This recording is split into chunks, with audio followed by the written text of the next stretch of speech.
Jake not here? Not, no. I don't think this is. They don't know this is you. They wouldn't even come over here. You gonna wait? You gonna fight over there? She told to.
Everybody she got it all. That your brother? Oh yeah, besides him. I think that's Oh yeah, that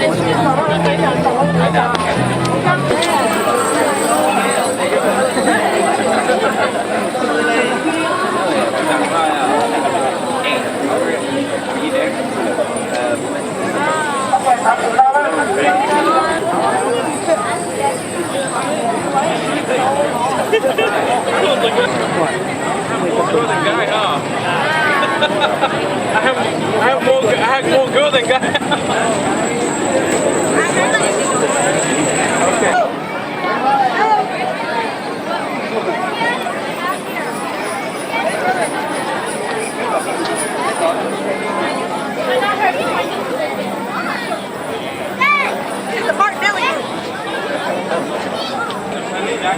You got that?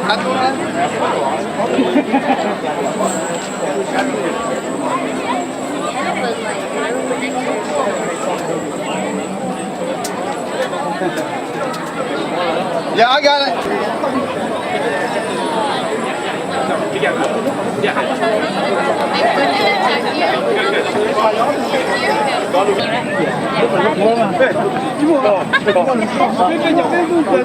All this time we were talking.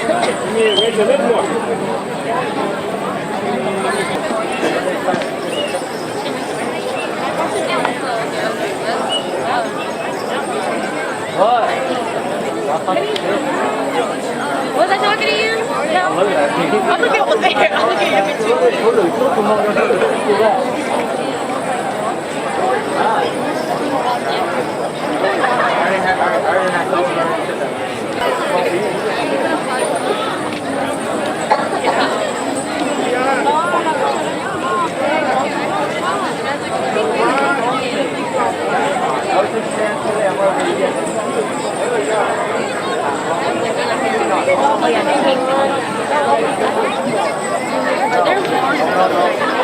I came from home. I came from home to her house. You mean when I'm on the way? Yeah. I don't want to stop by. You're like right there. That's the freeway. 他只要我那咱们去过了，为什么你这个？ Because I think you're doing it. 我们讲。 Can you guys go more? Can you guys go more? Thank you. Can you guys go more? Can you guys go more? Can you guys go more? Can you guys go more, please? Back up. Yeah, we need more people. Can you guys go back more? We're trying. Can you have send the message down? Just stay here. I'm good. I'll have it right here. Hey, the turn line. Turn line. This is the hairline.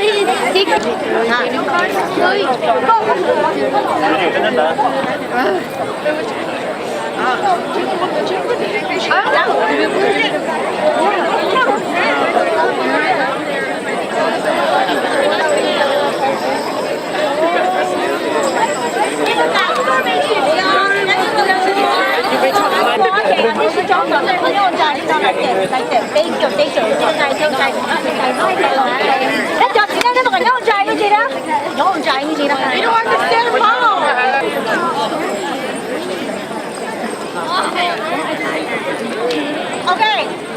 so you guys will have to see that.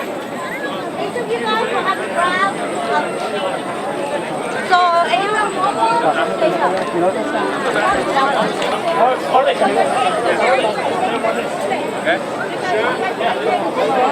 I'll let them know.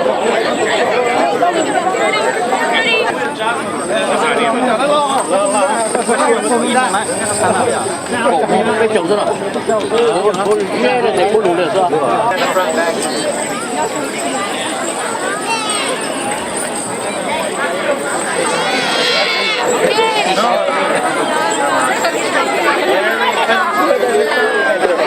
？You go get back and you're gonna go good.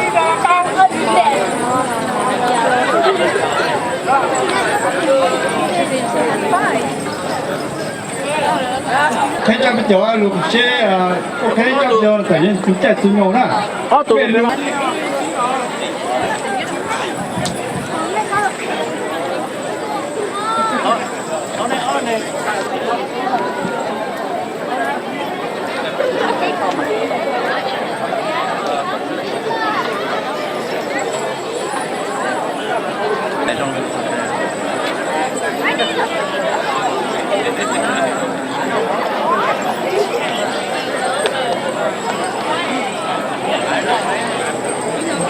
lịch sử một tu mong thà nè nên một giá có dễ do luôn bên lúc chờ hoàng mê nó mà cho tôi dân sai những chạy kế cho bên này rồi mà đây chỉ biết món này cho tôi dân sai được vang rồi sắp cột bên ha thì mình chỉ muốn cho tôi dân sai khá là đủ dễ do luôn luôn có nọ tê ra nè cái trong lòng mà cái chân chân có nọ tê ra nó muốn cho tôi dân sai luôn luôn nó những có nọ tê nè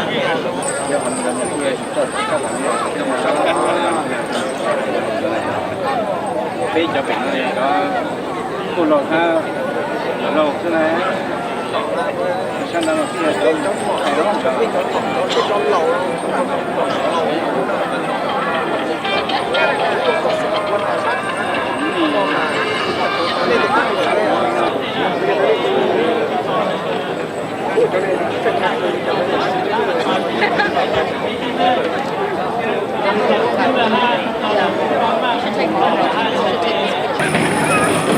sai đi thì lấy kia lấy nếu mà bạn người nó có một cái đó lo mà cái hạt này ó thì lấy rau thì thế nữa mấy cái small so lấy là sai đấy một cái là này cho bắt được hạt đấy một cái hạt thì lấy bao rồi cái nó thì ta có lấy vào đi cái thế rồi thì phải chụp vào rồi đấy thì lấy mới bảo cái hạt cũng sẽ qua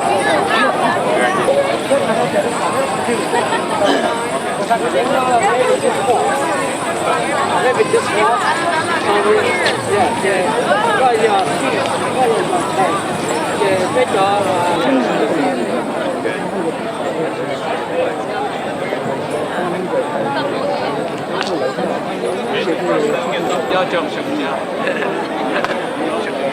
要整什么家？There you go. You go. That's not整。要整什么家？Hi.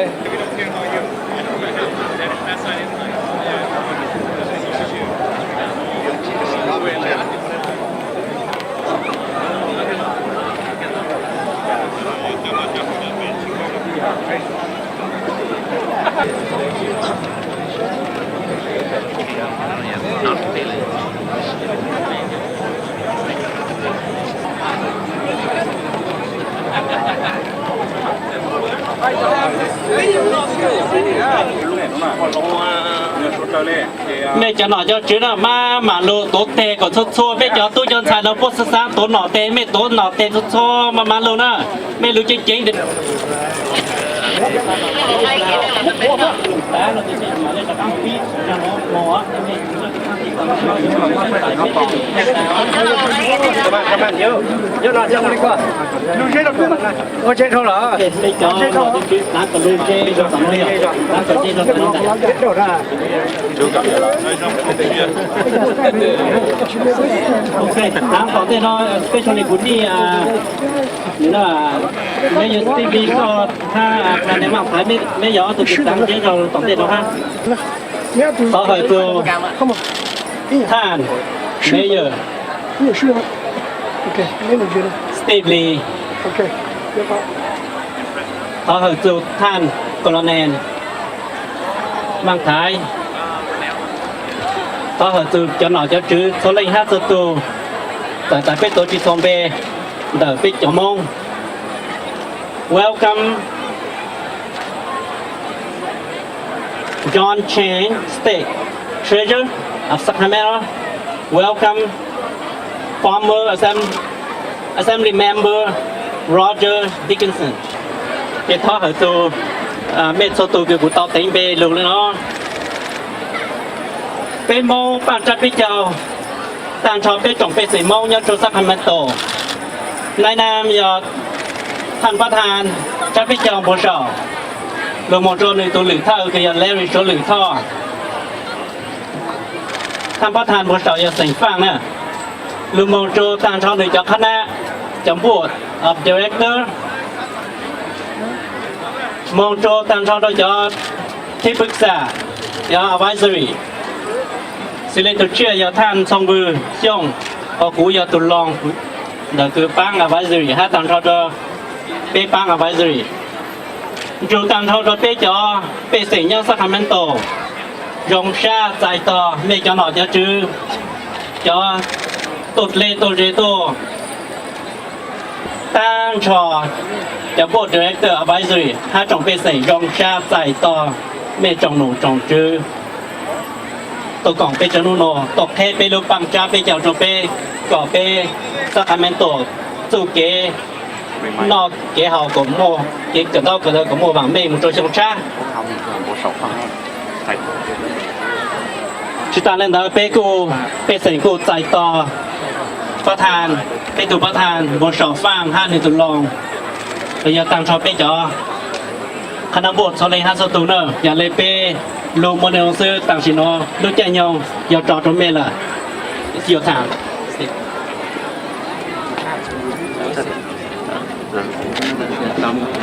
lúc trên đi chẳng vấn đề đi chia là chia lúc sống rồi chia cho khác mà nếu mà chia là không chia You guys know that we got to talk first before we cut it, right? I just want to know that you drive a little bit. I know you know better than me, but I just want to remind.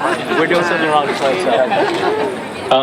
nhân rộng cái tin anh cha sẽ là thiết bị sinh tổ bảo tự do nu nào giờ in nu rộng更高vì đó có hai tia cú muốn chỉ bông xia hai tia rồi nu nào giờ lọ nu nào đó là đây là mua trong mong hai tia trong áp phá cổ xa nó bên lần G cho cái trình độ sư thế cho cái và cho cái rộng cái phần này giờ họ chân kinh thì số nào Chitali, I certainly would be remiss if I didn't acknowledge some of the dignitaries and elected who are here. I know that Trustee Darrell, where are you? I would like to call you up, and I see former Assemblyman Roger Dickinson here as well. Darrell, if you're hiding in the back, why don't you come on up? We'd like to have you up front and center, please. The other trustee that Sacramento is very proud of is Trustee Maya Va. Maya, if you are here, if you could make your way up to the front as well, we want you in the photo op. And we have Rod Brewer, CSD director from Elk Grove here as well. And up into cho nó chứ nó tua nu nào giờ inu rong cần cầu vì đó có thì 叫one day sing，叫我脑我知叫我教我背成的地灵战士的鸟对着脑了个多次，背成是的那是的应多次，也弄那也弄种更高，古种些还点那只木路西河呢，我老头背不都了车我路这边就那天给我逼的那白也背莫路那去背马里啊还人家。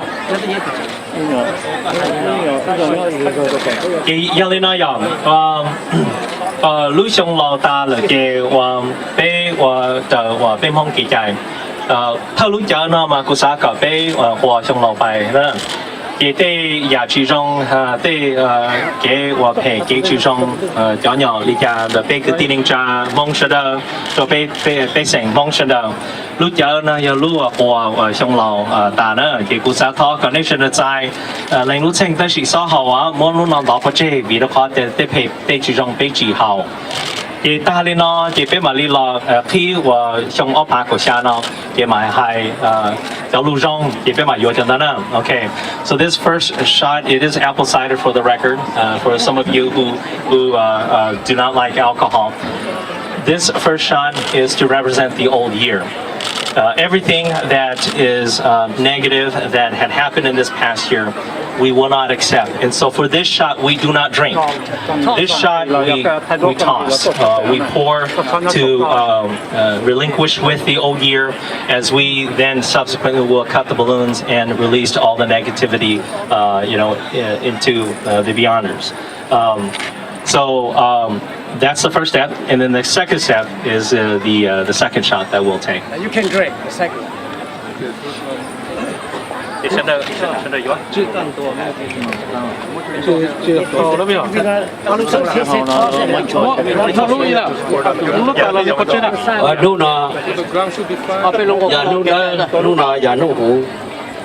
Nuna, ya bây giờ mong nhớ sắc cái tổ, lúc bà chơi bây giờ, ý chồng có li gì là trò, trò nuna, bây giờ cho mường kia, ý tụ sẽ chỉ hộ, lúc trong sắc cái tổ, California tua nó cho nó cho chữ, cho nó cho uo, bây chồng mong tua nó, ya phê ya chỉ rong.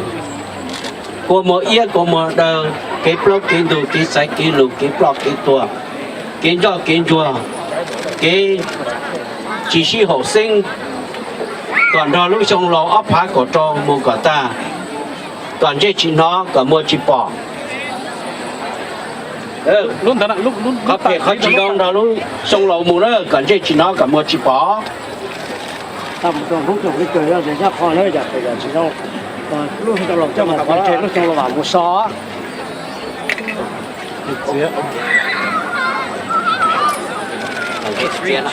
để có không ta接手上接龙上tiền tới plan tới tuần tới buồn tới trong của một yết của một đời chủ bộ tại đây nhà lấy trà lấy trời một trò nấu trồng ly cờ cả chế chín hóa cả mua chi bò cả chế mông America nhau luôn đồng sạc cả mi tổ cả nhau chia lý để hồ lý chú rồi xong áp phá cổ xa nào mong nữa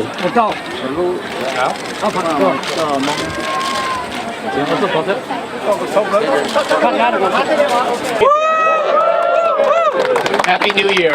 I wanted to thank Steve, the distinguished elders, and all of you for this extraordinary opportunity to share this celebration of the New Year.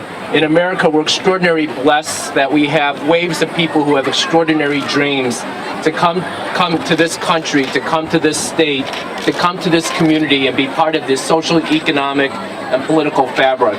The Hmong community, so many of the people have made extraordinary sacrifices because they have an extraordinary vision about their future for their families and their kids and their grandkids. You have made remarkable progress. You make America and California strong. I am so pleased that the state of California today and present, those in the past, those in the future, come together to celebrate the Hmong people. I wish all of you extraordinary blessings for this upcoming year. I wish you all peace, prosperity, and happiness. And I wish all of us a very beautiful future. Thank you.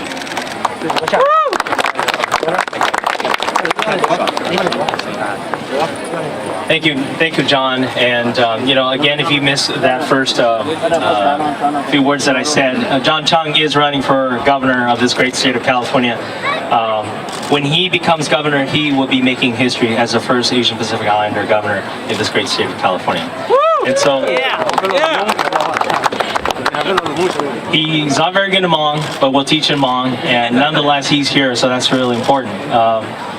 总节目到那呀，我还一老路忙着去北京去地灵站是的，向前安排个项目做了，古话这些些哈点，得给让得给完明，得给那给主，给拉个给罗个货吧，都被海内蒙，有周末节目是。hiện hôm đó cụ toa là cụ chia là gì là ya chi và chia và cứ ti chia và đây ya và rong cho ya thì sẽ là tại lúc trong chia ở Bắc của Hà Nội. So thank you very much. It's my honor to be here.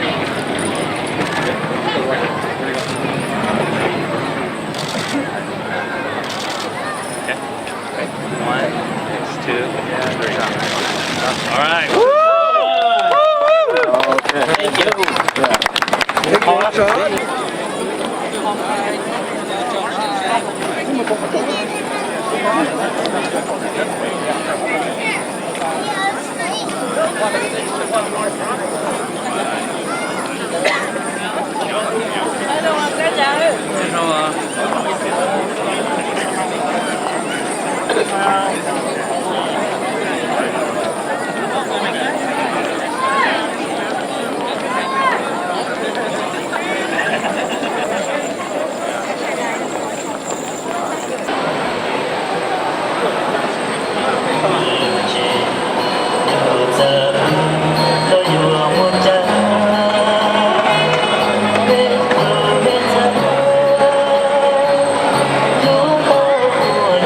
Thì cái tiếng cha sẽ là do hai địa này và cho nhau sát đổ rộng đó hai đôi lỡ cái chim ba nó cũng bị cho hồ nó sẽ say nó nữa để bị mua trông mua to rồi nhà đặt cá nhỏ bỏ cá bây giờ VIP bây giờ tua được cái gì họ thấy rồi này sớm rồi lần đó bị cùng cái thấy lúc trước bây giờ nó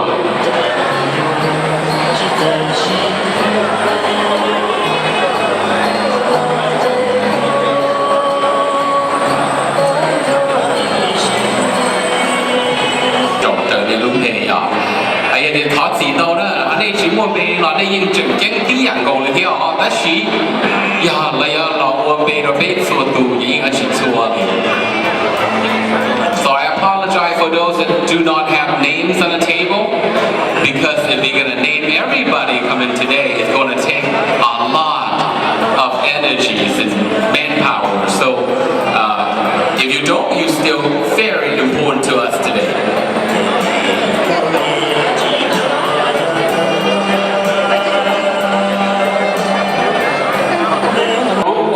Chị nó chỉ biết có VIP đó, của chị sinh để chơi tôi ta rồi, đó để có chung là cá của lên chỗ đây rồi thì họ đã chỉ lúc sẽ hở nó mà họ mua lúc sẽ hở chia ra bên nhỏ của rồi bị nó còn một chỗ đá này rồi nên rất xa đi cả đó, để chỉ của xã ở đây tax khu nhà tin hình sách chỗ của nó cùng với cái chốt rồi họ lúc chết đến chỗ nó họ nói do họ trực tiếp.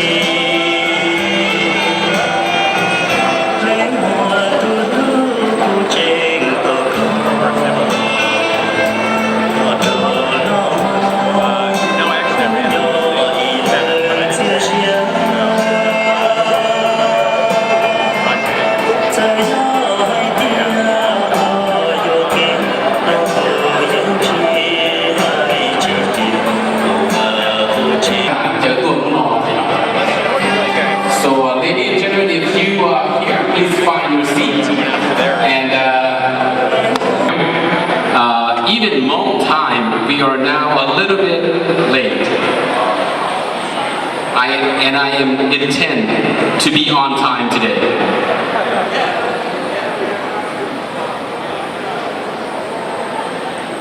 Khana board director เนี่ยเราส่งเด็กๆตัวตื่นเนี่ยเราส่งที่เลยเราจะได้กับปีโปรแกรม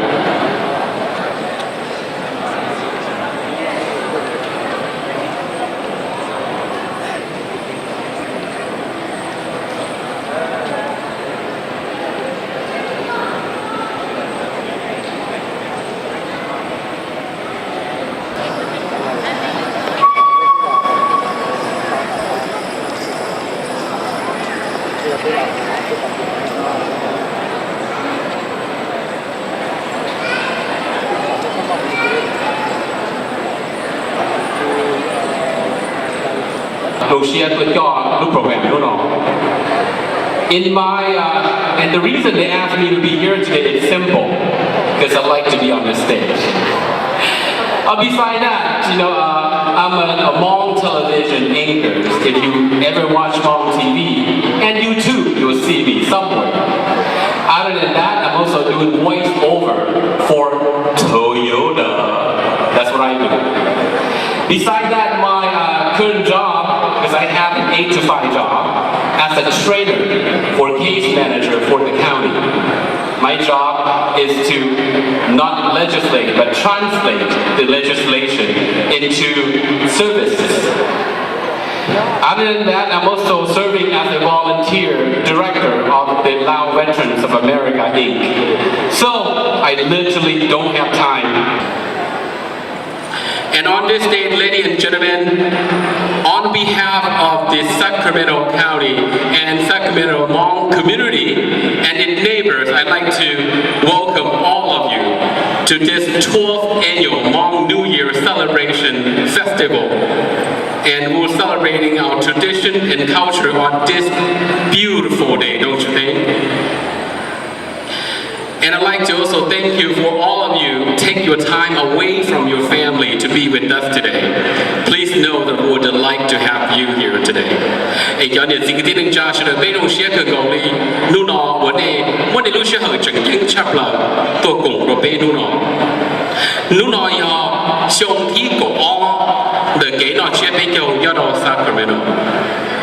And before we officially start the program, I'd like to introduce a Hmong daughter who will be singing the U.S. national anthem.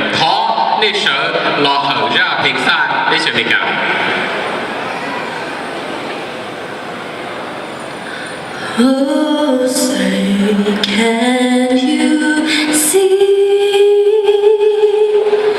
by the dawn's early light what so proudly we held, that our twilight's last gleaming,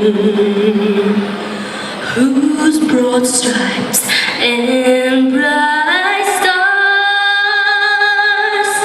through the perilous fight o'er the ramparts we watched were so gallantly streaming.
First anniversary of Hmong migration from the mountains of Laos to the United States of America. In the past 41 years, we have been celebrating this type of New Year every year.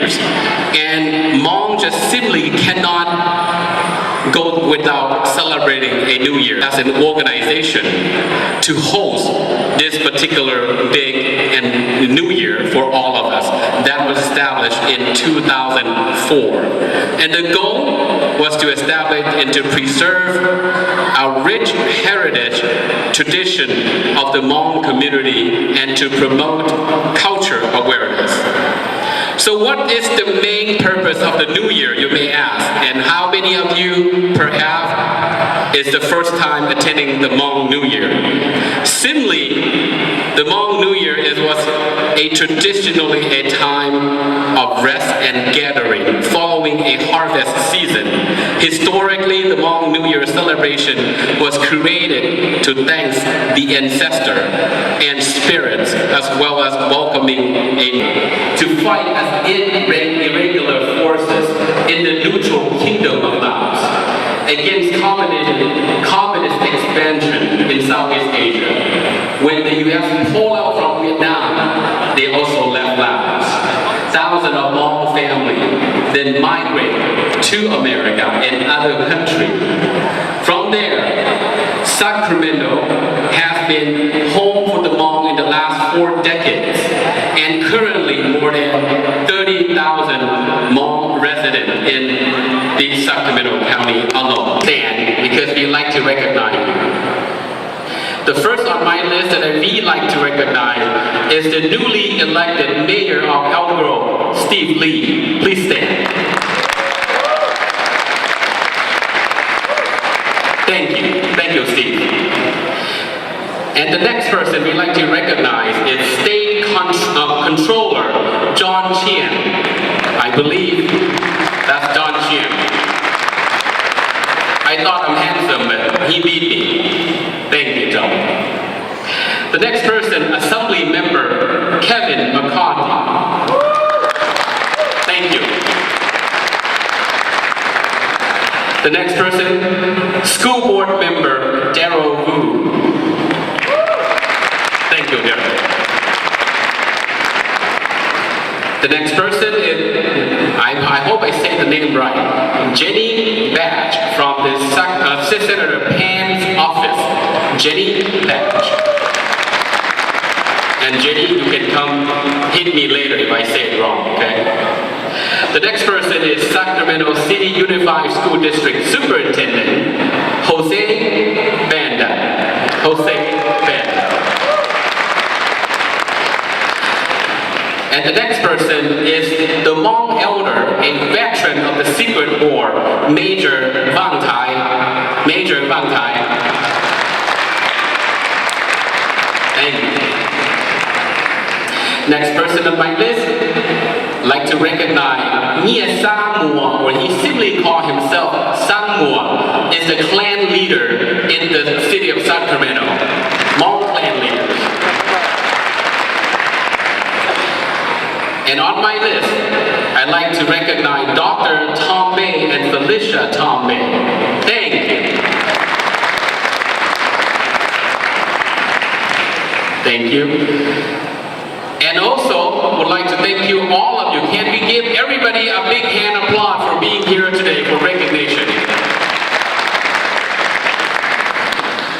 And with that, we would like to extend an extra special recognition to all of the newly elected Hmong officials of 2016. So there are quite a few of them, and we're very proud of that, and you know.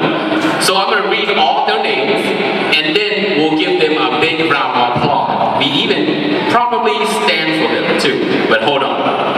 The first person, only 2016, okay? Minnesota State Senator Phong Her, who was re-elected. Minnesota Ying Ha. Sacramento School Board Member elected Mai Yang Van. Fresno, City of Fresno Sanger School Board elected Brandon Van. And Volso School Board Member Mary Pa. These are individuals who have been elected to office in 2016. Please stand up and give them a big hand applause, please. Was quite an honor to be able to announce your name up here. Besides that, I'd like to also recognize organization and individual who are here today.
Music, please.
chỉ bây giờ mong cho lên cái từ bây giờ mấy gì cái mong sinh nha bây giờ tụi là thiên nè cái là hai trong lên cho lên từ là số nè hai điểm bây giờ former bây giờ current cho đồ cho tôi ship từ số nó giờ lên từ theo trong này nhà.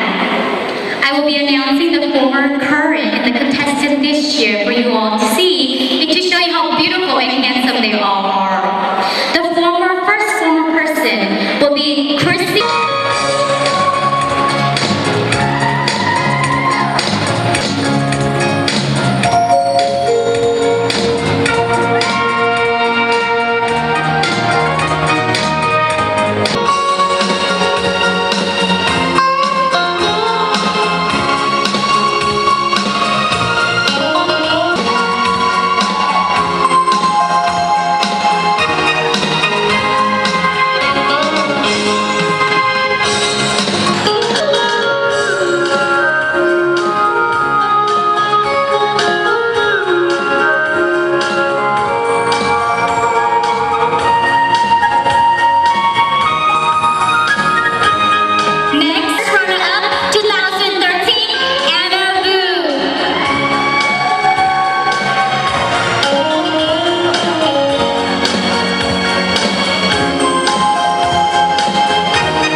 great country even stronger. See, this past year, there are many debates about immigration and about refugees. And nay bỏ địa tero một tay tu nam cảm ơn điều sai dẫn đến và tao cho nên tôi luôn thấy chờ một nông thị. Those are the individuals that have mistaken and have forgotten the reasons why America is so wonderful. America is that nation of immigrants, is that beacon of freedom that continues to accept each and every one of us. It doesn't matter whether your father or grandfather fought in the Secret War of Laos. It doesn't matter whether your father aided the United States of America in the Philippines, or in Korea, or in Japan. What mattered is that you come to the United States of America and you add to the success of this great and beautiful country. We have an obligation to continually remind those that have forgotten that each and every one of us comes from great-great-grandparents, from people who came from another country, seeking refuge, searching for that beacon of freedom. And for the Hmong community, we have found that here in the United States. Cho bé hải ninh Hmong na, bé thia để lu bé chờ yo lu bé yo li để bé lu, un jeng tàu để chia để bé tàu chọn để chờ nó. Trong ta là lo ninh nó, để cho liên cảm mừng, hạ chọn cho immigrant để cho nên tàu cho nên tàu để chờ lu tuan. Nếu cũng bông chia từ sáng tàu để chờ mua. Đó là bé lu lu hồ lu nữa bé cho giống hay để bé có từ bé celebrate bé chồng chia nó, bé chủ cho nên cho sang đó tuan. Tôi bỏ bé chữ kỳ hay trong lý cả, tôi biết cho bé mong và cả lời cho nên sang đó bao thế nào thử để bé mong nó chia. That the Hmong army is still here in the United States. The descendants of the Hmong army will continue to live and flourish in this beautiful country and will continue to give back. We can be proud of, and certainly in 2016, we can be very proud. Ted mentioned earlier the number of electeds in the United States of America. In our community, we were blessed with electing 10 individuals across the United States of America. That's something to be proud of.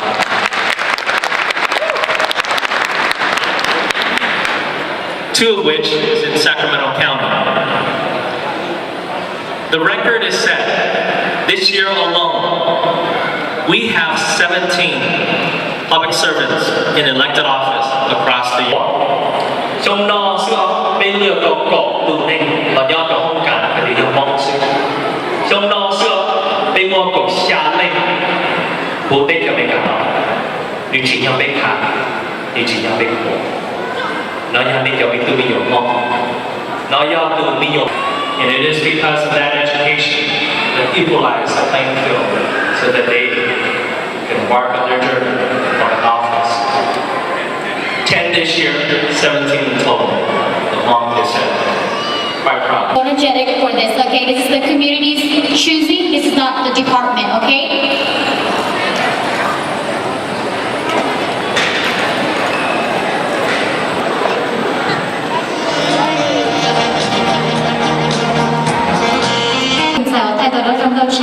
Thì chiều môn nấu nọ xin tăng kỳ yo chiều môn là nấu nọ sư yo nấu ở bây giờ tiền nên số tụ là sai chỉ hay tụ nấu nọ chiều luôn mình ấy ấy tương xài bây giờ tới tôi thằng tên nói nhau tương xài mình có một ngày ta có hai đứa mua nhau đợi chúa đừng chúa tư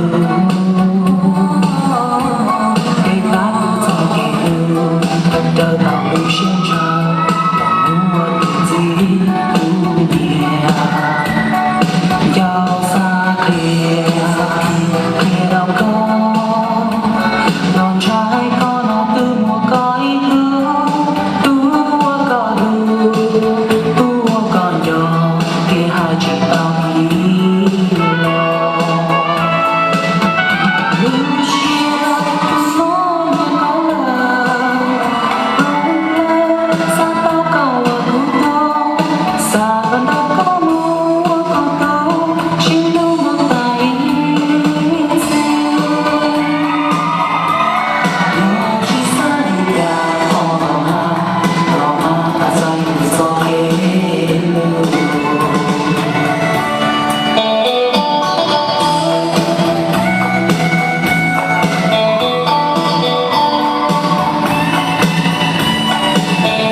tờ rong tàu cha họ có cái sự là có cho bé sai thế nào ở hải ta là hải kia thì trong họ thì mới cho cô tàu một lúc chuyện là một cô cho cá lò lúc chuyện là thiết kế trở thành tụi nó thành tua chỉ nó nè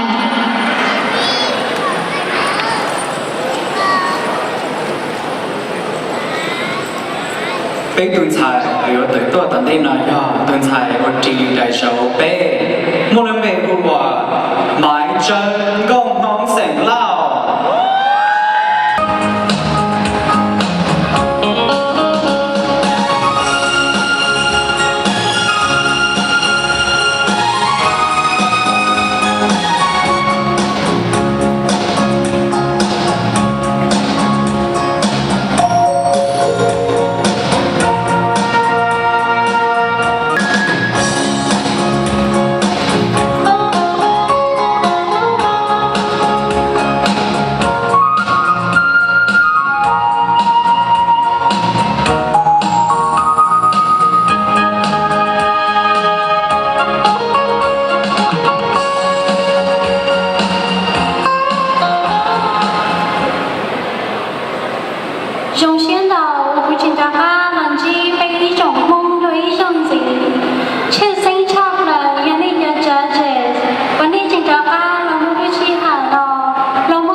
nhớ trong ý trong phong trời là đời nó cứ lúc bé của đi máy ban đó cứ yêu có mong sinh ya cứ trong xia ủa cứ tao đã đá lần gì ý trong nghề gì xoay lên cho từ đôi ý trong gì ổn định đời nó họ ở trong tôiจะทำมันcả ở nên chân sĩ nhớ lúc xưa ở mua đông thì tôi tổng phải đưa nó thì tôi có khả năng để nhận nhận đầu cứ thì cứ cho tiền giàu lúc nó cứ nhớ lọ ủa ý ra là một thái rồi bây giờ lại tàu sai trang câu ở cứ có sinh đến thôi nó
họ một tí trong gì đó bây từng sai chỉ để dọc lâu máy bàn đào ya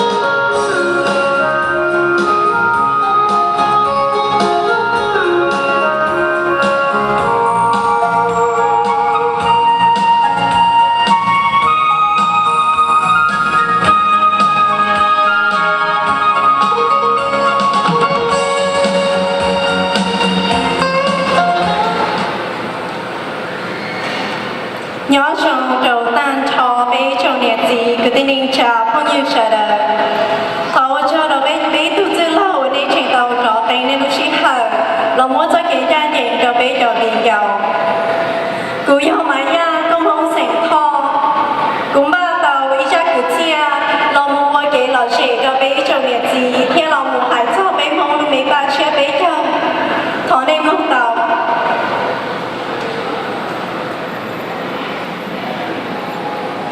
ni ai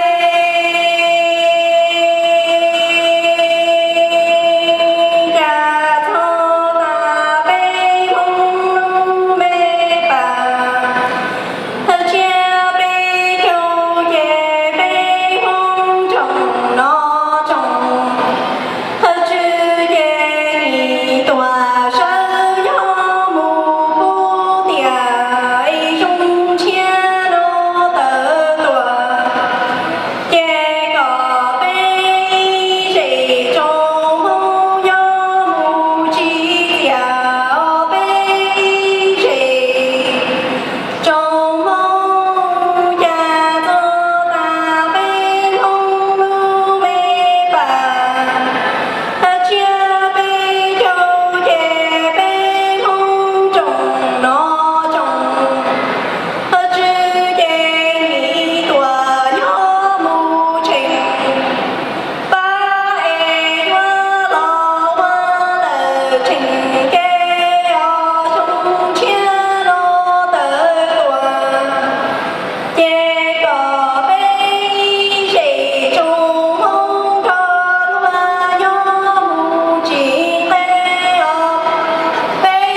xong bé trong muốn sợ đời nó nó của tết của gia đình giàu bé lên ba tàu ít họ thẳng cho sợ cho nên sợ để sai nó nó của đi từng thải lúc bé quay sợ những cái món xỉn da nó của họ thẳng họ gọi là vòng chỉ xin kế chỉ có xin kế nào những mình chỉ sợ mình gì vì hay để của xin kế cho ASL ôi họ American Sign Language ôi của mua bé ra không mong cỡ thầy in ASL thế tất cả nó bị sát thôi nó đuổi cho cái cỡ nó chứ ôi nên chính cơ bác khi mình phải chế bé theo nhớ để sống nó thế cái sát thôi cho cái bé chờ chết ôi chính cơ mong khăn hình cho của đấy của tiền bình giàu thế cái sao cho cái này cái gì thì cũng sợ đâu ôi nên chính cơ cũng bé mình phải chế bé theo nhớ để nóเขานี่พ่อจะใช้ต่อ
thì đã giàu trâu Shelia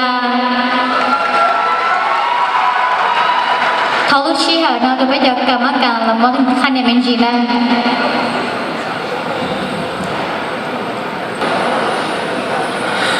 tận đây nào với tuần xài rồi bây giờ hồi tận do tuần xài của chỉ đại số năm với xà mỗi lần về hùa li mùa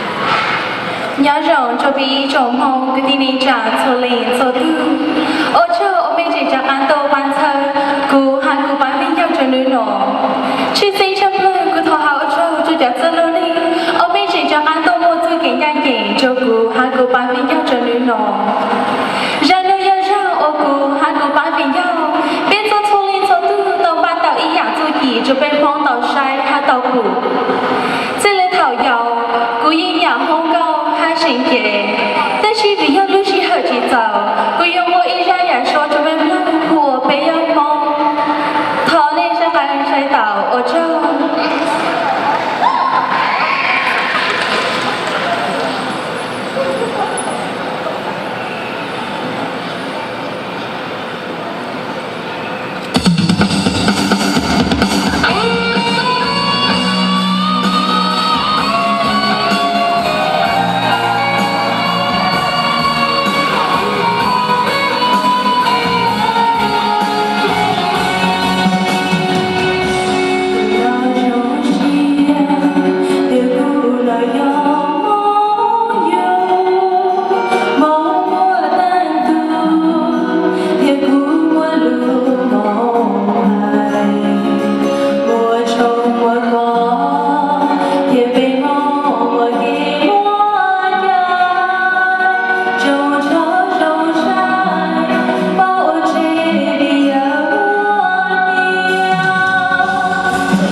要想告诉那不讲才那的荧幕本色的天呐。主要是个門咗落我